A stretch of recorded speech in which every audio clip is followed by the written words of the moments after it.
Bismillah ar-Rahman ar-Rahim.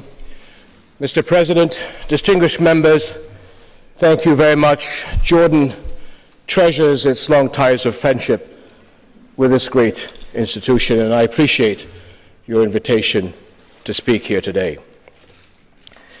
Permettez-moi aussi de remercier les citoyens de Strasbourg pour leur hospitalité chaleureuse. Cette ville représente toujours un symbole de passage de la guerre à la paix, un symbole de la réconciliation et de l'unité de l'Europe.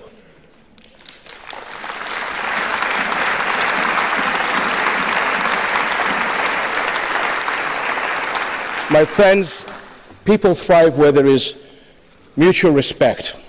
Civilization is built on it, and futures are better for it. But coexistence must be made and made again in every generation. The common good is defended only by vigilance and action, and this means more than security measures. Humanity must arm itself with ideas, with justice, and with economic and social inclusion. Today, these challenges have a special importance. Our world faces an assault by terrorists with ruthless ambition. The motive is not faith. It is power pursued by ripping countries and communities apart in sectarian conflicts and inflicting suffering across the world.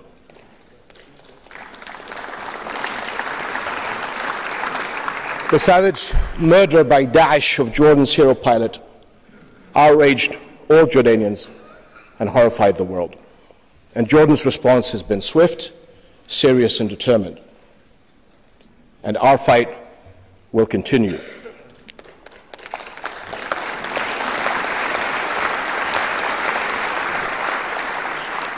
We and other Arab and Muslim states defend not only our people, but our faith.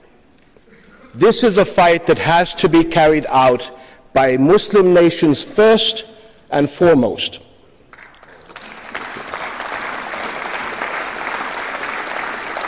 This is a fight within Islam. And at the same time, the danger of extremism must be seen for what it is, global. The threat is not only in Syria and in Iraq. It has struck Libya, Yemen, Sinai, Mali, Nigeria, the Horn of Africa, Asia, the Americas, and Australia. Europe has suffered despicable attacks and shown unbeatable courage. Your friends are with you. In January, Rani and I joined millions of people in France who marched united against violence and intimidation. My friends, there are those living in Europe today who remember the ravages that struck the continent in the late 1930s and the world war that followed because of an aggressive expansionist ideology based on hatred and disregard for the very essence of humanity. Europe's war became the world's war. Today we are fighting a similar war.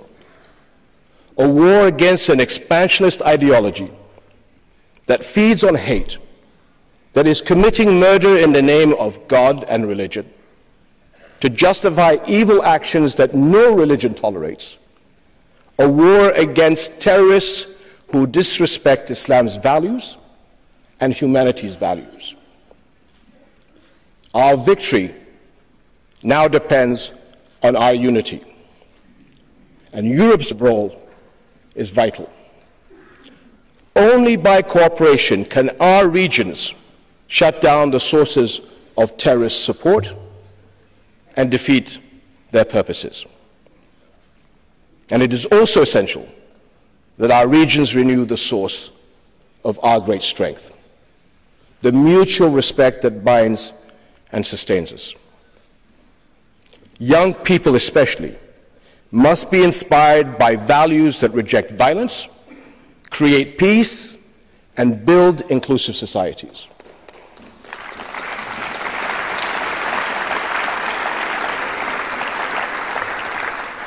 And let me suggest 3 areas of importance. The first is meaningful interfaith outreach, engaging people where they live. A dialogue of respect is a rockbed of all societies. Attacking and excluding others, insulting other peoples and their faith and their convictions, this is no way forward. The future lies in unity and respect, not division and stereotypes.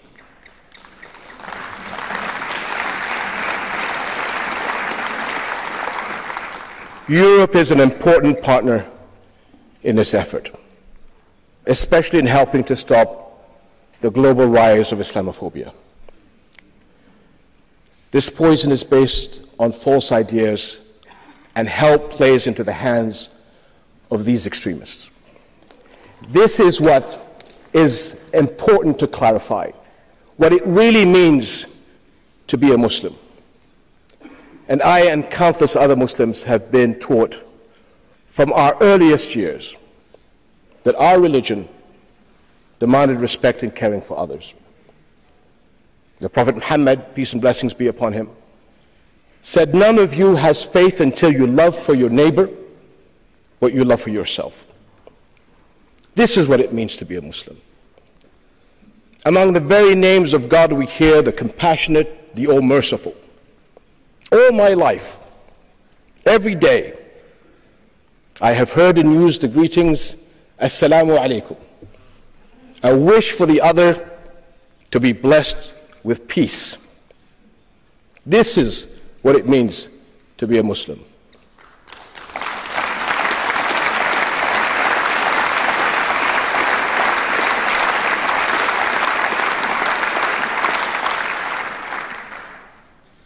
More than 1,000 years ago, before the Geneva Conventions,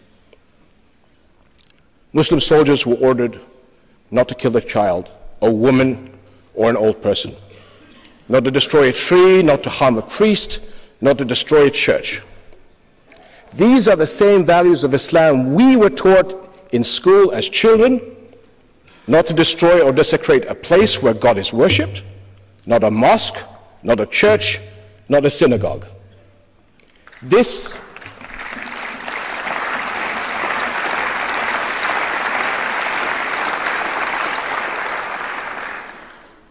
is what it means to be a Muslim. These are the values I teach my children, and they will hand it on to theirs. My friends, I am outraged and grieved by the recent attacks in some countries against Christian and minority communities. This is an offense against humanity as well as Islam. Arab Christians are an integral part of our region's past, present, and future.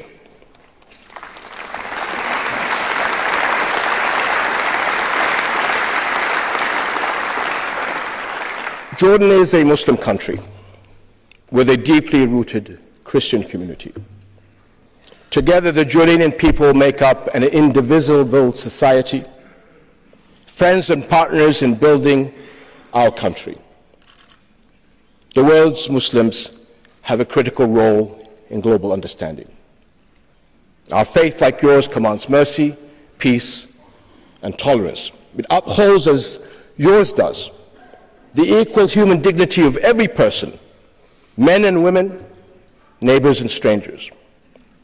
Now, those outlaws of Islam who deny these truths are vastly outnumbered by the ocean of believers, 1.6 billion Muslims worldwide. In fact, these terrorists have made the world's Muslims their greatest target. We will not allow them to hijack our faith.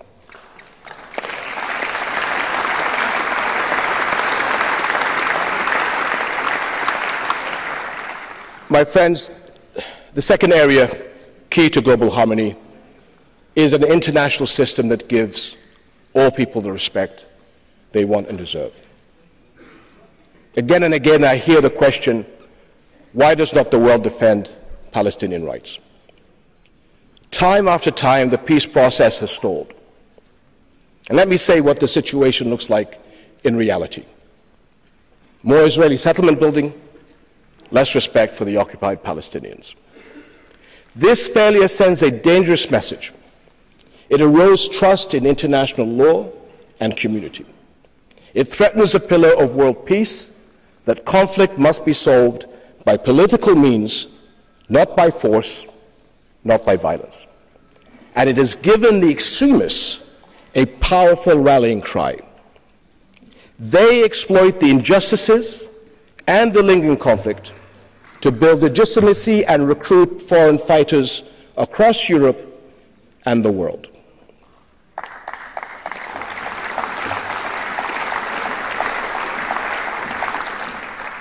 It is time to think about the future and how this ongoing conflict will breed further hate, violence, and terror across the world.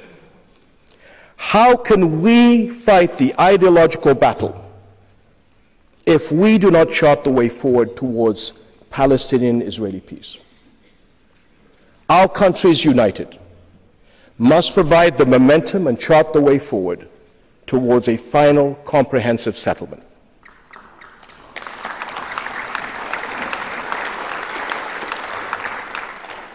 Ladies and gentlemen, a third critical effort is creating deeper hope. Radicalization thrives on economic insecurity and exclusion. To create stakeholders in a peaceful world, people need opportunities to fulfill their potential and build good lives. Helping them is a powerful message of respect. The European Parliament has recognized the importance of creating social and economic opportunities in naming 2015 the Year of Development. For Jordan, development is a priority. And despite all the regional challenges, we have pressed forward to meet urgent needs to grow jobs, to improve the quality of life through continued reforms and partnerships such as yours. And Jordan values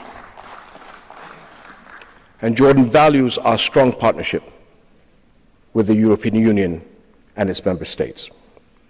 And we are committed, with your support, to work together towards more advanced levels of partnership.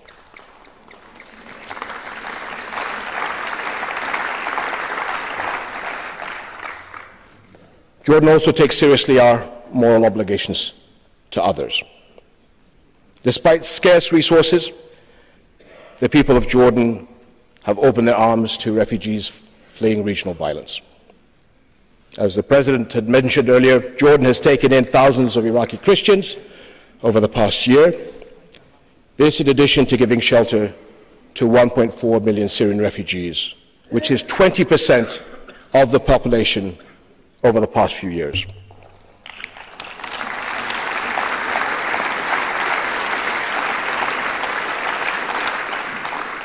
This is more than the equivalent of France hosting the entire population of Belgium. Our small country is now the world's third largest refugee host, and I thank all of you who are helping us to uphold this global responsibility.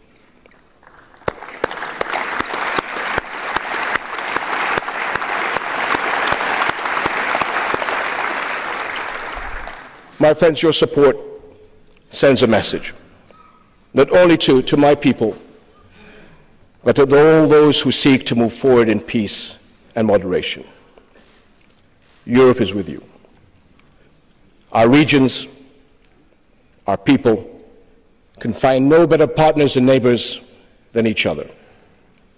History, geography, and future bind us. Let no one separate us, because together we can create pillars of mutual respect that will support the common good for generations to come. Thank you very much.